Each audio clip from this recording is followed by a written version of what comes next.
Hola, mis querubines de primer grado Grupo A. Hoy viernes 6 de noviembre de 2020 vamos a abordar tres asignaturas que son español, matemáticas y geografía. En español vamos a utilizar las páginas 75, 76, 77, 78 y 79. Es una sesión bastante larga.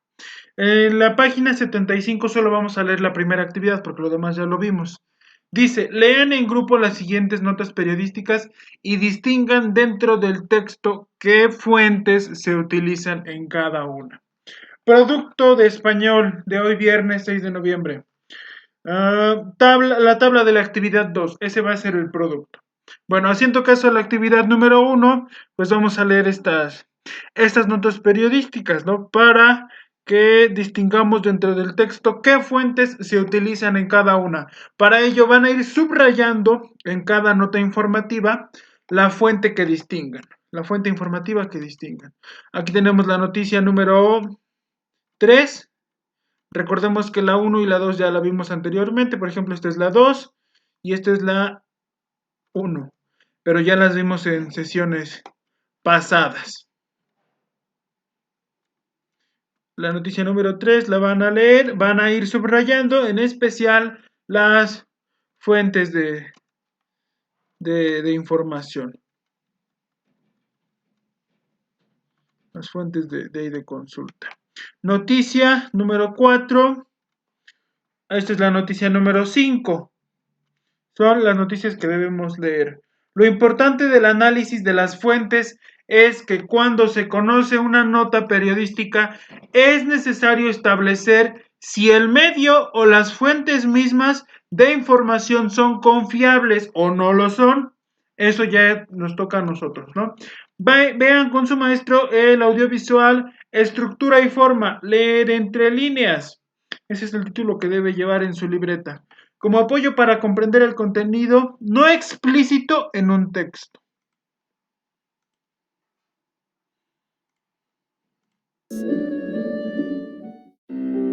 Bienvenidos hoy en el Café de las Musas. Es un gusto presentarles a nuestros invitados, quienes nos hablarán sobre estructura y forma, leer entre líneas. Demos la bienvenida a la periodista y corresponsal de guerra, Oriana Fallaci, y a uno de los creadores del llamado nuevo periodismo estadounidense, el escritor Tom Wolfe. Gracias por acompañarnos. Para empezar, quiero partir de la siguiente pregunta. ¿Por qué es importante poner en práctica diversas estrategias de lectura? Gracias. Primero que todo, hay que considerar que los lectores no leemos siempre de la misma manera. ¿Tú qué opinas, Tom? Estoy totalmente de acuerdo, estimada colega. Los lectores nos adaptamos a cada tipo de texto y tenemos distintos objetivos de lectura. Es decir, podemos leer para informarnos, para investigar, para ampliar nuestros conocimientos sobre un tema o para entretenernos.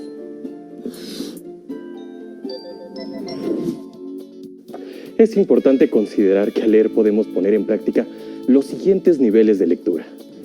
El literal, que es un primer acercamiento al texto y a partir del que extraemos la información presentada, sin agregarle ningún valor interpretativo.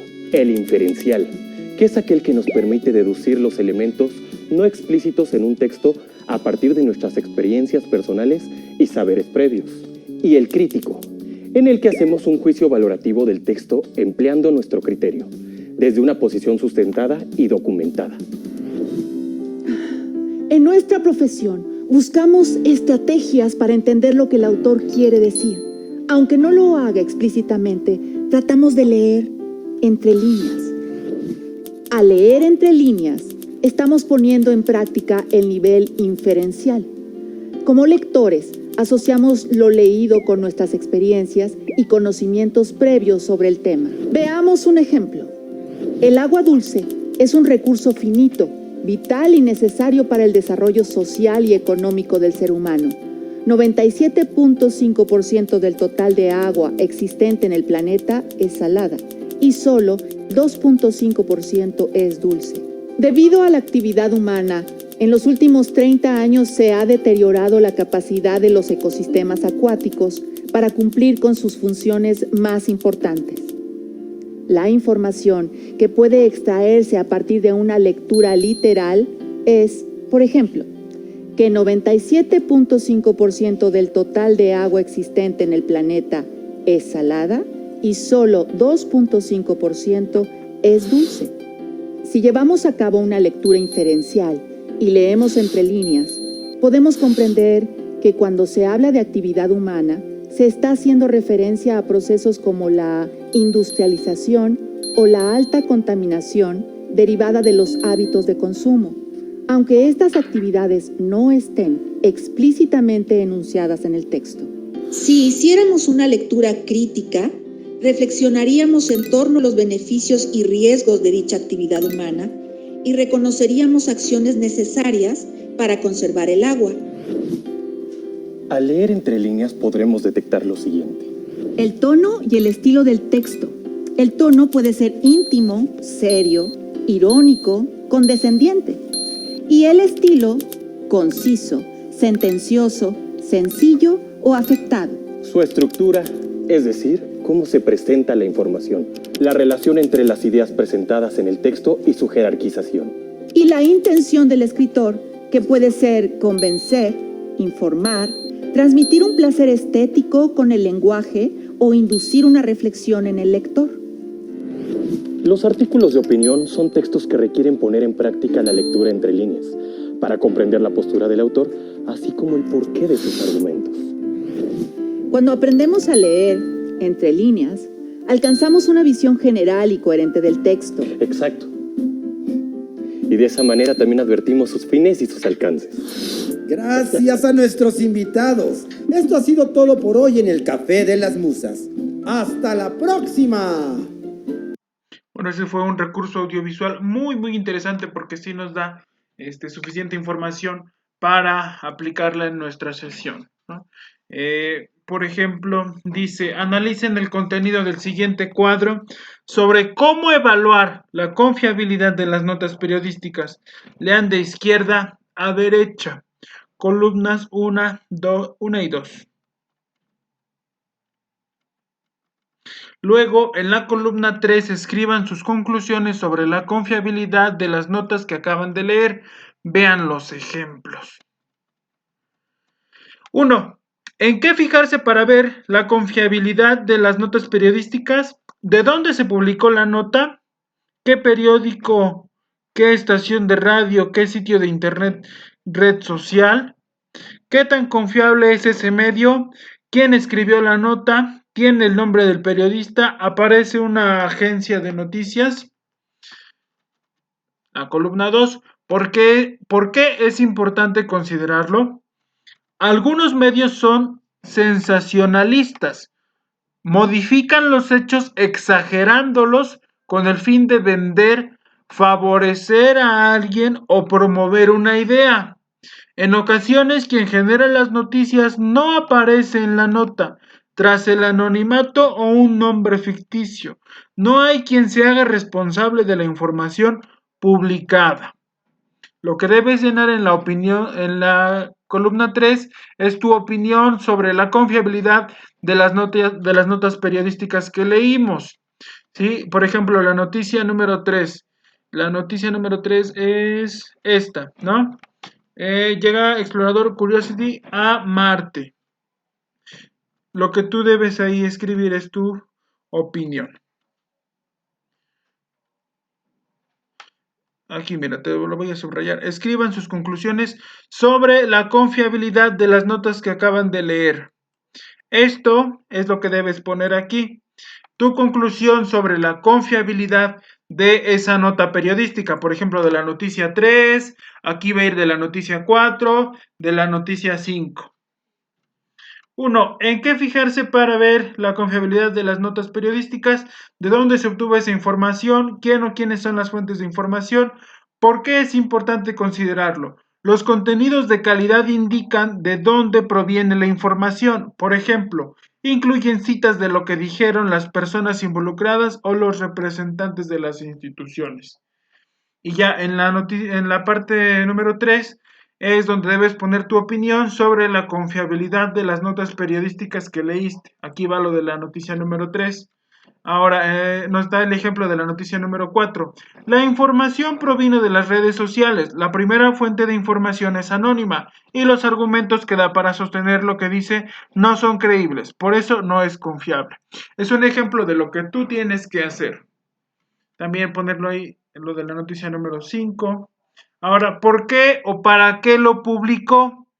El lector crítico lee entre líneas, como lo que vimos en el recurso audiovisual, es decir, infiere el sentido, me van a buscar esta palabra en su diccionario, por favor, infiere el sentido de lo que no se expresa abiertamente y percibe las intenciones de las fuentes de información. Y te da el ejemplo de la noticia número 4. La fuente quiere hacernos creer, bajo argumentos no creíbles, que actualmente hay vida en Marte. ¿Sí? Y tú debes hacer igual con la noticia número 3 y con la noticia número 5. Cada una con su respectiva información. Ahora, las imágenes corresponden a la noticia, son reales, han sido modificadas, las imágenes son realmente lo que pretenden representar o es una interpretación de quien las publica.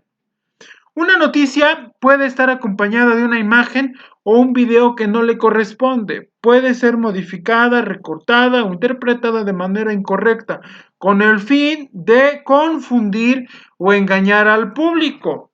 Y es lo que tú debes poner aquí. Si las imágenes corresponden a la noticia, si son reales, si han sido modificadas, si pretenden representar algo, no sé, es lo que tú debes hacer en la noticia número 3, en la noticia número 4 y en la noticia número 5. Este cuadro debe estar en tu libreta porque no te va a caber aquí en el libro. Entonces, todo este cuadro debe estar en tu libreta. Siguiente. En la noticia hay diferentes puntos de vista sobre un mismo hecho o es el punto de vista de una sola persona. ¿A quién no está mencionando y por qué? Un buen medio debe ser plural, convocar a las distintas partes involucradas para que expresen su postura y con ello permitir que el lector forme su propia opinión. En ocasiones se muestra un solo aspecto de la realidad que se informa. En ese sentido, la noticia es tendenciosa. Y vas a hacer la noticia 5, la noticia 4 y la noticia 3, ¿no? Ahí me vas a escribir tu opinión sobre la confiabilidad de esas notas. Vas a poner si es que hay diferentes puntos de vista, vas a escribir también si está, a quién no está mencionando, a quién debería considerar en esa nota periodística, por ejemplo en la 3, no sé, en la 4 o en la 5, ¿sí? Es lo que debes ir completando de este recuadro, de acuerdo al aspecto que siempre aparece del lado izquierdo. Es lo que debes ir haciendo de cada noticia. Y eso sería todo de español por el día de hoy. Ahora, en matemáticas vamos a utilizar las páginas 70 y 71 y como producto me van a enviar la tabla de la actividad 4. Sesión 2. Perímetro de triángulos y cuadriláteros. Reúnete con un compañero para trabajar esta actividad y las dos siguientes. Ya saben que nosotros siempre trabajamos de forma individual. Mide los lados de los siguientes triángulos y completa la tabla. Este es el triángulo A, el triángulo B, el triángulo C y el triángulo D. Entonces van a requerir de una regla para medir los lados de esos triángulos. Y aquí van a ir anotando las medidas de esos lados. Por ejemplo, triángulo A, lado 1, ¿cuánto mide? Lado 2, ¿cuánto mide? Lado 3, ¿cuánto mide? Y por lo tanto, ¿cuál sería su perímetro? Recuerden que el perímetro es la suma de todos los lados. Ahora, algo que no les puede faltar en su libreta, que esto sí lo deben tener así como que muy resaltado, son estas tres definiciones: triángulo escaleno, isósceles y equilátero. El triángulo escaleno, dice ahí, sus lados son diferentes. Así es la definición que deben anotar en su libreta. Sus lados son diferentes. Triángulo isósceles, dos de los lados son iguales. Dos de los lados son iguales. Triángulo equilátero, los lados son iguales. Eso ya creo que lo saben desde la primaria. Pero de todas maneras lo deben tener ahí en su libreta presente. Actividad número 2. Las medidas de los lados de los siguientes triángulos están identificadas con letras. Completa la tabla. Y miren, aquí tenemos al triángulo E, al F, al G y al H, ¿no? Y nos va a pasar lo mismo que en la sesión anterior, que nos pide obtener el perímetro, pero no hay números, hay letras. Entonces es lo que debemos realizar, ¿no? Una suma de todos los lados. Por ejemplo, aquí tenemos en el triángulo E, al lado que mide A, este otro lado también mide A, y este otro lado también mide A. Por lo tanto, es un triángulo equilátero, ¿no? Y ustedes me van a escribir aquí cuál es la suma para obtener el perímetro del triángulo E. Aquí van a escribir cuál es la suma para obtener el perímetro del triángulo F, y así con los otros dos. Una manera de clasificar triángulos es a partir de la medida de sus lados. En la siguiente tabla clasifica los triángulos de las dos actividades anteriores a partir de su medida y luego responde las preguntas. Tipo de triángulo a partir de las medidas de sus lados. Ojo, aquí dice, clasifica los triángulos de las dos actividades anteriores. Y las dos actividades anteriores son estas, miren. Esta es la 2, tenemos 4 triángulos. Y esta es la 1, tenemos otros 4 triángulos. Entonces, deben contemplar 8 triángulos, ¿sí? Y distribuirlos de acuerdo a si son equiláteros, isósceles o escalenos. Como ustedes lo decidan, o de acuerdo a las reglas, perdón, a las medidas que tiene cada lado, ¿no? ¿Cuál sería una expresión general que permita calcular el perímetro de cualquier triángulo equilátero y la de un triángulo isósceles? ¿Con qué expresión puede calcularse el perímetro de cualquier triángulo escaleno? ¿Cómo se obtiene el perímetro de cualquier triángulo? La siguiente actividad es la número 4. Trabaja individualmente esta actividad. Considera los siguientes cuadriláteros. Cuadriláteros, una figura de 4 lados, punto. Y expresa el perímetro de cada uno. Expresa el perímetro de cada uno. Miren, el primer cuadrilátero es este que está aquí del lado izquierdo, el segundo cuadrilátero, el tercer cuadrilátero, el cuarto cuadrilátero es el que está abajo y el quinto cuadrilátero es el que está a la derecha.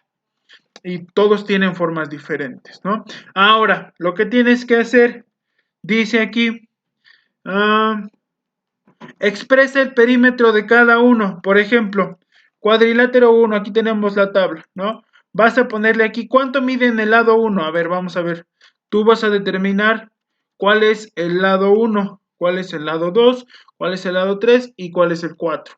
Por lo tanto, al final vas a obtener un perímetro, que es el que debes anotar aquí.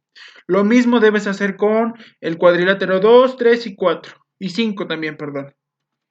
Sí, y 5, ¿sí? Entonces ahí vas anotando las medidas de los lados, pero recuerda que en este ejemplo no están manejando números, sino literales. Por ejemplo, en el cuadrilátero 2 manejan la G, pues la G nada más, porque ahí es un cuadrado, ¿no? En el cuadrilátero 3 manejan la Q, también es un cuadrado. En el cuadrilátero 4, ahí ya manejan varios, ¿no? Por ejemplo, del lado izquierdo es el lado E, no sé, a lo mejor puedes ponerle ahí el 1, no sé, el F, el G, el Z, son diferentes lados, ¿no? Y esa sería la actividad de hoy de matemáticas. En geografía vamos a utilizar la página 23, perdón, 22 y... A ver. Sí, 23, perdón.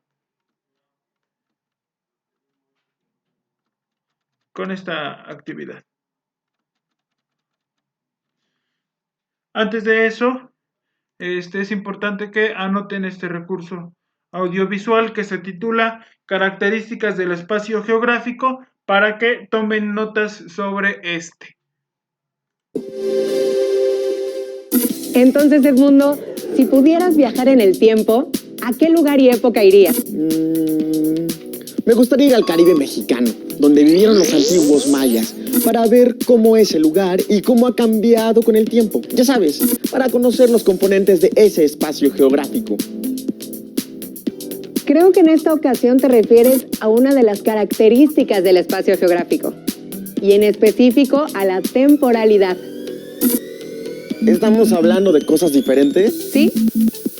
El espacio geográfico está conformado por distintos componentes, pero también tiene 5 características que facilitan su estudio: localización, distribución, temporalidad, diversidad y relaciones e interacciones entre los componentes del espacio geográfico. Te voy a mostrar algunos videos.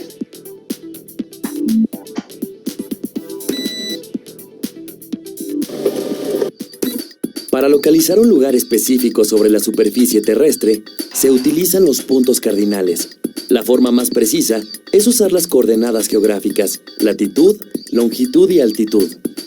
Por ejemplo, las grutas de Cacahuamilpa en el estado de Guerrero se ubican al suroeste de la Ciudad de México.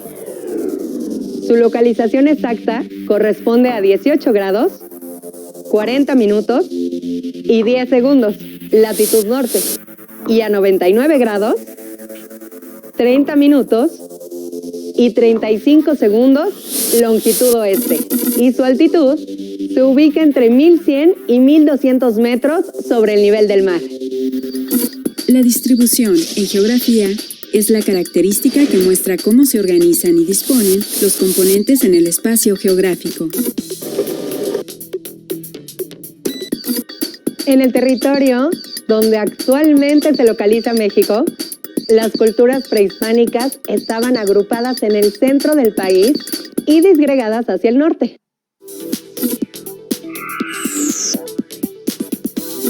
La temporalidad permite conocer las transformaciones sufridas en un espacio geográfico, es decir, los cambios que ocurren por procesos naturales, como la erupción de un volcán o un movimiento sísmico, o por la acción del ser humano. Un ejemplo más es el territorio donde hoy se encuentra la Ciudad de México.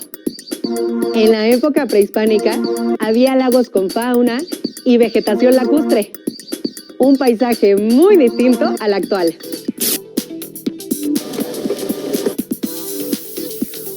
Otra característica del espacio geográfico es la relación e interacción que se establece entre los componentes naturales, sociales, culturales, políticos y económicos. Por su ubicación, Canadá tiene un clima frío, lo que propicia la existencia de extensos bosques de coníferas. Además, cuenta con grandes lagos y amplios litorales en los océanos Ártico, Pacífico y Atlántico. Estos componentes naturales favorecen el desarrollo de la actividad forestal. Producen y exportan más de la mitad de la madera del mundo, además de ser un país con amplia riqueza pesquera.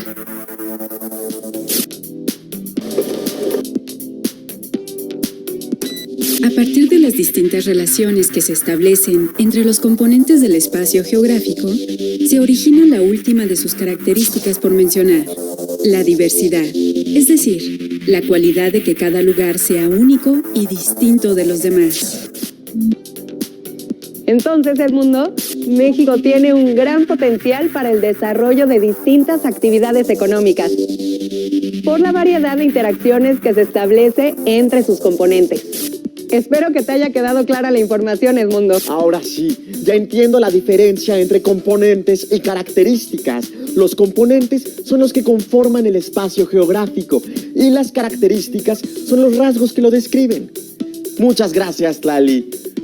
Nos vemos en el camino. Bueno, ahí está ese recurso audiovisual. Ahora, lo que debemos hacer, dice, el espacio geográfico puede organizarse y comprenderse de diferentes maneras, a las que se les llama categorías, por ejemplo, lugar, paisaje, territorio o región, entre otras. El estudio de estas categorías te permitirá delimitar el espacio, comprender las relaciones entre los componentes, las interacciones que lo modifican y sus transformaciones en el transcurso del tiempo. La siguiente actividad te ayudará a establecer sus diferencias. Actividad número 5. Lee el texto y pon atención a los términos que se destacan en color. Recuerden que el producto de geografía son los incisos A y B de la actividad 5 en la página 23, que es esta. El Parque de los Tecajetes, situado en la ciudad de Jalapa. En territorio veracruzano se encuentra el Parque de los Tecajetes, entre la avenida Ávila Camacho y la calle Anastasio Bustamante. Es uno de los lugares más visitados por sus enormes árboles, coloridos jardines, calzadas serpeantes, fuentes monumentales y estanques con peces. En este lugar, que también fue zoológico, se pretende conservar gran parte de las especies que caracterizan a la región natural del bosque de niebla. En el resto del territorio mexicano, este bosque se encuentra también en otras montañas de Veracruz, Chiapas y Oaxaca. Como su nombre lo dice, es un bosque montañoso muy húmedo que verás casi siempre cubierto de niebla. Si observas sus paisajes encontrarás muchos pinos, orquídeas de gran colorido, igual que sus colibríes, ranas y salamandras, además de helechos tan grandes que parecen árboles. Aunque también hay paisajes con poblados donde el bosque se está perdiendo. Por eso en Jalapa cuidan mucho su parque. Solo hace falta recorrerlo para sentir ese aire lleno de vida. La calidez del lugar no solo se hace presente por el clima, sino por la gente de Jalapa que siempre te regala una sonrisa. Y ahí tenemos la imagen, dice Parque de los Tecajetes en Jalapa, Veracruz. Inciso A. Después de leer el texto, anota en tu cuaderno los 4 conceptos que se destacan y escribe una descripción de cada uno. Es lo primero que tienen que hacer. Después, en grupo y con la orientación del maestro, anoten los términos en el pizarrón y compartan sus descripciones para que las complementen o modifiquen. Comenten las diferencias entre cada concepto. Esto lo vamos a realizar en la clase y lo van a ir completando. De todas formas, pues esa actividad es poner los 4 conceptos y definirlos, ¿no? Una pequeña descripción ahí al ladito de cada concepto.